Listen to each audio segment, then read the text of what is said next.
C'est un problème en fait qui témoigne à combien le gouvernement congolais n'est pas encore éveillé. Cet accord-là concerne la souveraineté de la RDC. Donc ça concerne l'avenir d'un peuple. Donc on ne pouvait pas faire ça express parce que les États-Unis ont fait des pressions de haut. On est déjà signé. Et nous, tellement qu'on a gagné, vous allez voir les présidents de la République s'est décidé pour aller signer l'accord.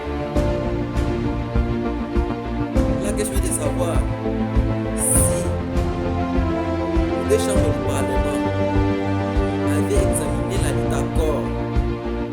Parce que selon les principes, avant que le président de la République l'accord, c'est un acte international.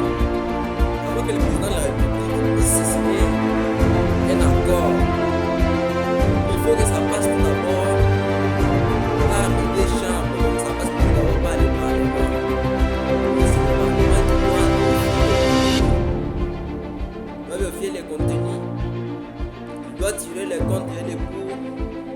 Il doit arranger parce qu'il s'agit de l'avenir de tout un peuple. Donc c'est l'avenir du Congo. On ne pouvait pas le faire express. Regardez maintenant l'attitude de M. Félix Tshisekedi à Washington.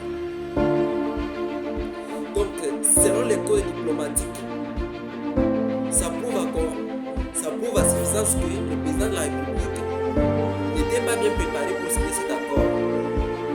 Et maintenant, quand il est là, quand il était là, c'est comme s'il se sentait mal à l'aise. C'est comme s'il était dans une lassitude. Donc c'est comme s'il était abandonné, en fait. Donc, quelque chose qui engage un État, on ne le fait pas au hasard. Il va réunir les chambres du Parlement pour qu'on en discute, pour qu'on trouve des conclusions. Là, moi, je peux dire que c'est un échec diplomatique. Revenons même tout d'abord sur ces points. Quand vous regardez bien les codes diplomatiques, ça prouve vraiment que Donald Trump soutient les lois. Qu'est-ce qu'il a pas parlé?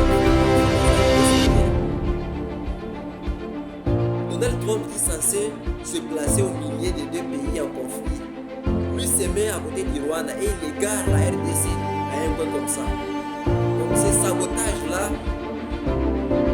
ils donnent en fait de la colère. Ça fait même honte de voir d'autres combattants dire oh l'accord a été signé, l'accord tout ceci.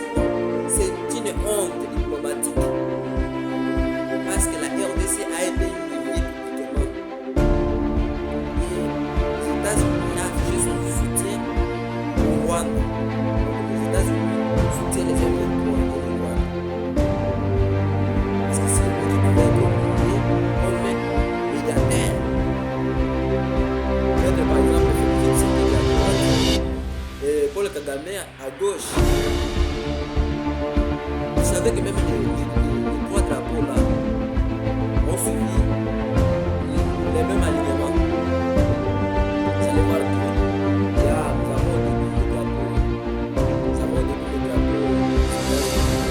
En deuxième position, le drapeau du Rwanda et en troisième position, le drapeau de la RDC. Donc c'est qui témoigne vraiment que quand vous regardez les points diplomatiques, vous savez que la RDC est abandonnée. Donc ça montre vraiment que le Rwanda et les États-Unis sont plus rapprochés. Donc, tellement que l'histoire n'y va jamais, nous savons que ces gens-là soutiennent les Rwandais. Donc on était parti signer un